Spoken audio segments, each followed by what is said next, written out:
What's up, guys? Today we're going to react to a Minecraft video. Shout out to he's the buddy. Yeah, I'll do a double cheat. Sorry. Yeah, bro, wants a double cheat. Bro, where did it go? Oh. You might start to enjoy the game again. Starting with, in this mod he plays a fish, but this time your fish is all the ways that you might start to enjoy the game again. Starting with, in this mod he plays a fish, but this time your fish is going to be the Ender Dragon, which with 1.5 hearts and the need to stay hydrated, patience will be the key to success. And for one, if you're looking to beat the game, you're going to have to find some way to get water into the nether. But if you bring a cauldron and a bucket, you might just be one step closer to beating the game and seeing the credits. And at the very least, seeing a dragon fight a salmon is going to be something worth watching. Minecraft's typical worlds are 60 million by 60 million blocks, and here, it's 16 by 16. And as we'll soon notice, playing with a world border this small quickly becomes a cruel joke. Because if you were to see anything on the other end of that world border, be it a tree, pigs, or even diamonds, there's no chance that you're getting through to get it. Oh, and you can kiss goodbye to beating the game because there's no way that there's an end portal spawning this close to spawn, especially one that's fully completed. But hey, if you look at what Yadjern's been able to do in a 100 by 100 world, it does prove that there is still plenty possible. You're just gonna have to get creative. If the tunes in Minecraft are getting you down, then why not try to collect every music disc? With 12 to get, there's plenty to keep you busy there. And granted, not all of them are created equal. I mean, at least 2 of them suck. But if you want to get all of them and fill out your collection, all you need is a skeleton and a creeper to get you through this time. Instead of our lakes looking like this mod makes them look like this. And with water and lava swishing around like this, the whole scene in the overworld changes. Because now we got a big expanse of depth and an occasional puddle of water for relief. Which is a bummer when you're trying to fish, but at least you'll have better luck over in the nether. Because yeah, it's changed over there too. Which is great for us, but unfortunate for the poor striders. Here we got an aquarium, but you'll notice the biggest problem is that we don't have fish inside. We're going to want to solve that by going out and going to different coral reefs and things, and looking for all the different tropical fish that you can find. I mean, there's over 2,200 variants that you can find in this game. So, while we're only going to be able to spawn a few of them here, they don't all spawn from a bucket. The truth is that if you want to do something crazy like mud flaps, this is a really big project to undertake. It's hard to call it necessarily a fun one, but I don't think you'll be bored while doing it. Just maybe don't get too close to the powerfish ones. And then if you get sick of them, you can just add in axolotl and start again. What do you get when you take 3 diamonds and 2 sticks together? That's right, a block of dirt. Or at least that's how it is in this game. Because here it's Minecraft, but crafting recipes are randomized, which offers us a huge disadvantage when you don't know what's going to give you what. Which could be great, or usually it just ends up being weird. And at the very least, I'd say try to turn on your recipe book before you take this on. Otherwise, it'll be a whole other challenge trying to remember what crafts into what. If you're looking to conquer the last dimension once and for all, then you're gonna have to kill the Ender Dragon 20 times. Now, that sounds like an oddly specific number, but hear me out, because every time that we rematch the dragon and kill it, we get a new end gateway portal. And for those of you who don't know, by killing the Ender Dragon this many times, we're able to get a whole ring of these end gateway portals around your main island.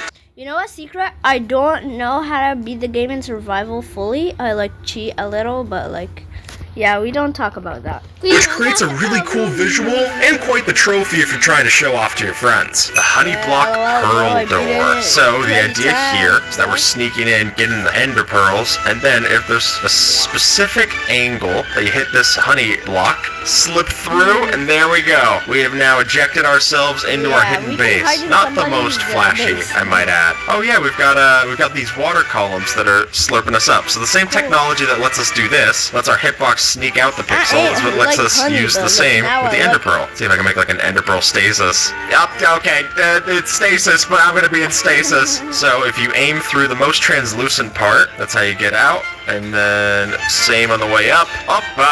Does hurt a little bit, but you know what? So does honey. Minecraft said its fair share of useless machines, but this might just have to be my favorite. And see, what's happening here is that we have 2 observers facing each other, with 2 sticky pistons facing into each other as well, so that when we start the redstone signal up above these redstone blocks, they just push each other back and forth, giving you a pretty mesmerizing sight. I mean, honestly, I think that Minecraft's loading screen should just be one of these instead of whatever loading bar they have. It'd be a lot more creative, but regardless, while the original post says that this isn't much, I want to disagree. And if it gives me something to show off to my friends, that's something I can be proud of too. Here we've got the armor stand door. So, going over on the location, we've got our armor stand over here, looking a little naked, but if I were to add something on top of it, like a turtle shell, that triggers and lets us get through. And the reason for that is a specifically calibrated skulk sensor that you can see here. We've got a lecture on page 5, giving it an input of 5, then letting us go through and detect for different things. How about actually refurbishing one of these Bastion remnants when you conquer it? By sprucing up the place with some of the new wood types that were introduced in the Nether update and really just making it look more like a home, you can make a really cool base out of one of these things. I love building with like warped logs and like stuff. Let's get the piglin out of there. This is a great way to have a ready-made base when you head to the Nether. Here we've got the redstone ore update door. I'm walking through the mine shaft, right? Nothing crazy, maybe mining a few blocks. I just punched that, bam, into my secret base. Now this does work as kind of a timed thing, which is annoying, but by having it powered with an observer underneath, we go into a copper bulb that gives us the binary output to then make this redstone door. Very nice. With the use of craftable conduits, you can actually make your own Atlantis right down in the oceans of your survival world, and live there too. And because this is such an intricate and cool project to pull off in survival, anything that you build down here is just gonna look worlds better than it would have above ground. Because builds are always better down where it's wetter. Take it from me. The bed transpose door. Now, the idea here is that if we set it to night, and then I were to sleep in this bed, now this just looks like kind of a weird coffin setup, maybe a race car bed that ended up in a crash, but if I leave this bed now when it's nighttime, it puts me out on the other side because I can't go on any of those other blocks, getting me to my actual secret base. If you're not able to sleep the whole night through, I got a skeleton shooting at me, no worries, I'm on the other side. Making a zoo is a great thing to do because there's just so many different mobs that you're able to collect. And the best animal I like is the panda. Wait, pandas attack you? If we hit them first. Pandas are weird. So are a couple golems. Yeah, I hate copper golems. They steal our stuff. well, some of them are able to be easily taken with leads. What I'd probably suggest for this one is to grab a bow, because not only does it look hilarious to have a panda in your back seat, but also it's a pretty effective way to get them where you want to go. Now, I'm sure some of you are familiar with the idea of a super smelter, where you have a big furnace array and it's able to help you process through your items. But what you really want is something like this, what I call the super duper smelter, which Why do you have to make it so complicated?